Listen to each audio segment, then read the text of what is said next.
دا ځمکه د ما ونیسي اسمان دې راپسې شي دا ځمکه د ما ونیسي اسمان دې راپسې شي کتاب یې روی شم قرآن دې راپسې شي سلامونه ګرانو مینهوالو ستاسو روز ستاسو ادبي ملګری خیالزاده خیال یم او تاسو ګورئ یارباش ملګرو په دغه ټایم په موږ ټاپ کې ناست یو او دغه خانجي خان خیل صاحب راسره دي دغه نور ملګري هم راسره دي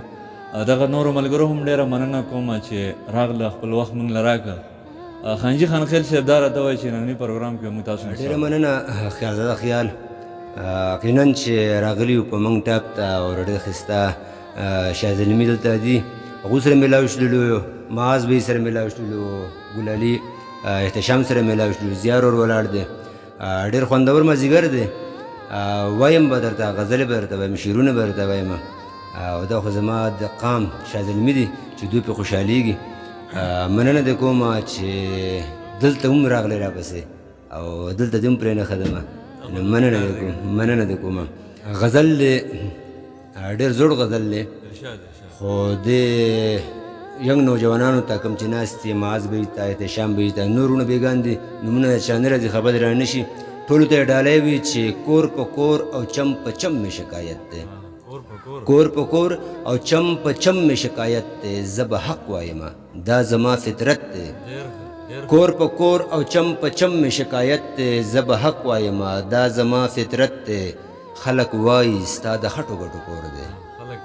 خلک وایي ستا د خټو ګټو کور دی ورته وایم وروره دا هم غنیمت دی معاذ مال او سر مې ستا په نوم باندې قربان شه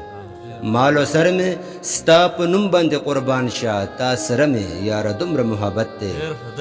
مال او سر مې ستا په نوم باندې قربان شه تا سره مې یاره دومره محبت دی احتشام کماڼې وي د جابر که رجواړې وي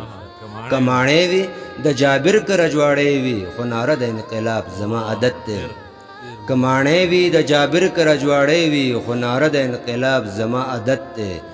خیال تا چې شمېر مې کړله سیمه پښتونخوا کې تا چې شمېر مې کړله سیمه پښتونخوا کې ای شاعره دا دې کړی لوی حکمت دی او د اشنا مزار سره مې مزار جوړ کړه د اشنا مزار سره مې مزار جوړ کړه خان خلوایي دا مې تا ته وصیت دی خان خلوایي دا مې تا ته وصیت دی مننه ډېره مننه